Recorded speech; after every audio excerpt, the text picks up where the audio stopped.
Hello guys. आप लोगों ने जो भी थंबनेल में देखा है मैं उन सबका कंप्लीट कराऊंगा, उन सारे क्वेश्चंस को जितने भी आप लोग के एग्जाम में बनते हैं। तो चलिए वीडियो को स्टार्ट करते हैं। दिया है आपका, भारत में एक सुनिश्चित शासन प्रणाली को आरंभ करने वाला अधिनियम कौन था?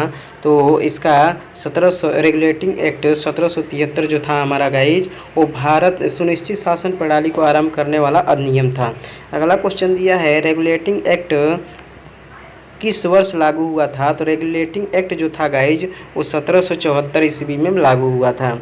आप लोग का दिया है, बंगाल प्रेसिडेंसी के प्रशासन हेतु एक गवर्नर जनरल की नियुक्ति किस अधिनियम के तहत की गई थी? तो इसका राइट आंसर क्या है गाइज? तो इसका राइट आंसर रेगुलेटिंग एक्ट 1773 के तहत, रेगुलेटिंग एक्ट 1773 के तहत। अगला क्वेश्चन दिया है आप लोग का, 1773 में रेगुलेटिंग एक्ट के अंतर्गत किन अन्य प्रेसिडेंसियों को बंगाल प्रेसिडेंसी के अधीन कर दिया गया? तो मद्रास एवं बम्बई प्रेसिडेंसी को। अगला दिया है आप लोग का, किस अधिनियम के द्वारा बंगाल के गवर्नर को बंगाल का गवर्नर जनरल बना दिया गया? तो रेगुलेटिंग एक्ट 1773। अगला दिया है आप लोग का, रेगुलेटिंग एक्ट 1773 द्वारा गठित गवर्नर जनरल की परिषद की सदस्य संख्या कितनी थी? तो 4 थी गाइस। कितनी थी? 4 थी। अगला क्वेश्चन दिया है, बंगाल का प्रथम गवर्नर जनरल किसे बनाया गया था? तो वह वारेन हेस्टिंग्स को बंगाल का प्रथम गवर्नर जनरल बनाया गया था।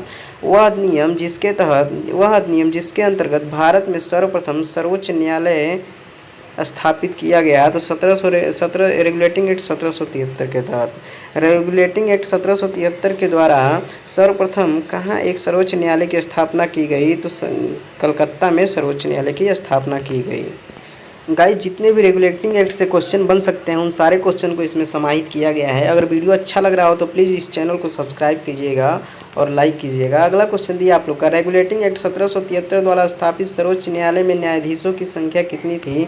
तो 4 थी गाइस। कितनी थी? 4 थी। एक मुख्य न्यायाधीश तथा 3 हमारे अन्य न्यायाधीश थे।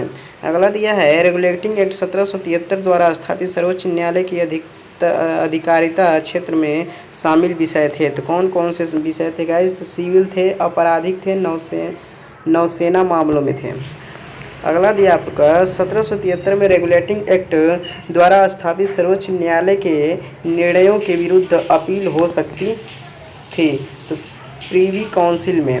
अगला दिया आप लोग का, रेगुलेटिंग एक्ट 1773 में त्रुटियों के परिमार्जन हेतु किस अधिनियम को पारित किया गया था? तो एक्ट ऑफ सेटलमेंट 1781। अगला क्वेश्चन दिया आप लोग का, किस अधिनियम के द्वारा ईस्ट इंडिया कंपनी के मामलों को देखने के लिए बोर्ड ऑफ डायरेक्टर्स की स्थापना हुई थी? तो रेगुलेटिंग एक्ट 1773। इसका right answer regulating act 1773 guys.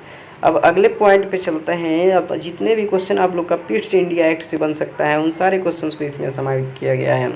अगला क्वेश्चन दिया है, किस अधिनियम द्वारा ईस्ट इंडिया कंपनी के व्यापारिक तथा राजनीतिक कार्यों को पृथक कर दिया गया? तो पिट्स इंडिया एक्ट 1784 द्वारा। अगला क्वेश्चन दिया है, पिट्स इंडिया एक्ट 1784 के अंतर्गत ईस्ट इंडिया कंपनी पर राजनीतिक नियंत्रण एवं निरीक्षण हेतु किस संस्था की स्थापना की गई थी? तो बोर्ड ऑफ कंट्रोल की स्थापना, बोर्ड ऑफ कंट्रोल की स्थापना यानी कि नियंत्रक मंडल की। अगला क्वेश्चन आप लोग का दिया है गाइज, अगला क्वेश्चन दिया है, पिट्स इंडिया एक्ट 1784 के तहत पूरब के देशों में ब्रिटिश उपनिवेशों के प्रशासन पर नियंत्रण तथा निरीक्षण का उत्तरदायित्व किस पर था? तो बोर्ड ऑफ कंट्रोल पर। किस पर था गाइज? बोर्ड ऑफ कंट्रोल पर। अगला क्वेश्चन दिया है, 1784 में पिट्स इंडिया एक्ट के अधीन गठित किए गए बोर्ड ऑफ कंट्रोल के सदस्यों की नियुक्ति की जाती थी? तो ब्रिटिश सम्राट द्वारा की जाती थी। अगला क्वेश्चन दिया है, पिट्स इंडिया एक्ट 1784 के तहत कंपनी के व्यापारिक मामलों के अधीक्षण की अनुमति किसके पास थी? तो बोर्ड ऑफ डायरेक्टर्स के पास थी। किसके पास थी? बोर्ड ऑफ डायरेक्टर के पास थी।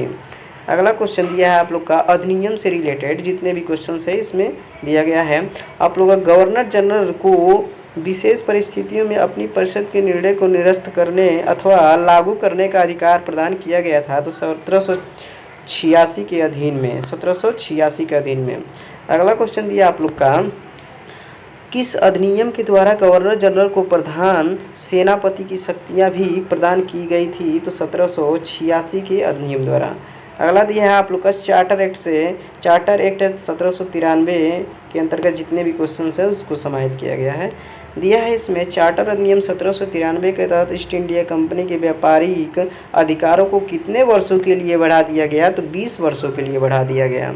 अगला क्वेश्चन है कि इस चार्टर द्वारा नियंत्रक मंडल के सदस्यों को भारत के राजस्व से वेतन देने का प्रावधान किया गया था, तो 1793 का चार्टर अधिनियम। अगला दिया है कि इस चार्टर के द्वारा यह स्पष्ट किया गया कि गवर्नर जनरल बंगाल में अपनी अनुपस्थिति के समय परिषद के असैनिक सदस्य को अपने परिषद का उप प्रधान नियुक्त कर सकता है। चार्टर अधिनियम 1793, चार्टर अधिनियम गाइस 1793।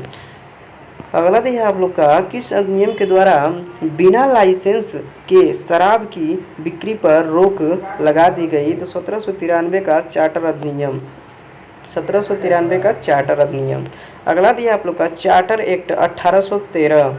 दिया है कि चार्टर द्वारा सभी अंग्रेजी व्यापारियों को भारत से व्यापार की छूट प्रदान करने का उपबंध किया गया था। 1813 के चार्टर द्वारा, 1813 के चार्टर द्वारा। अगला क्वेश्चन दिया है भारत में ईसाई धर्म के प्रचार की अनुमति प्रदान की गई, तो चार्टर एक्ट 1813 द्वारा। किस चार्टर के द्वारा भारत में शिक्षा पर ईस्ट इंडिया कंपनी को 1 लाख रुपए वार्षिक खर्च करने का प्रावधान किया गया, तो चार्टर एक्ट 1813 द्वारा। अगला क्वेश्चन दिया है गाइस किस अधिनियम के द्वारा ब्रिटिश संसद ने ईस्ट इंडिया कंपनी के भारत के साथ व्यापारिक एकाधिकार को समाप्त किया गया था, तो 1813 के चार्टर अधिनियम द्वारा। गाइज आज का वीडियो बस यही विराम करते हैं। अगला जितने भी आप लोग के एक्ट्स दिए गए हैं उन सारे एक्ट्स को अब अगले एपिसोड में कंप्लीट कराऊंगा। आप लोग देख सकते हैं बहुत सारे आप लोग के लिए क्वेश्चंस है यहाँ पे, तो प्लीज़ चैनल को सब्सक्राइब करें, वीडियो को लाइक करें और देखते हैं आप लोग का रिस्पॉन्स कैसा आता है। Thanks for watching my video friends.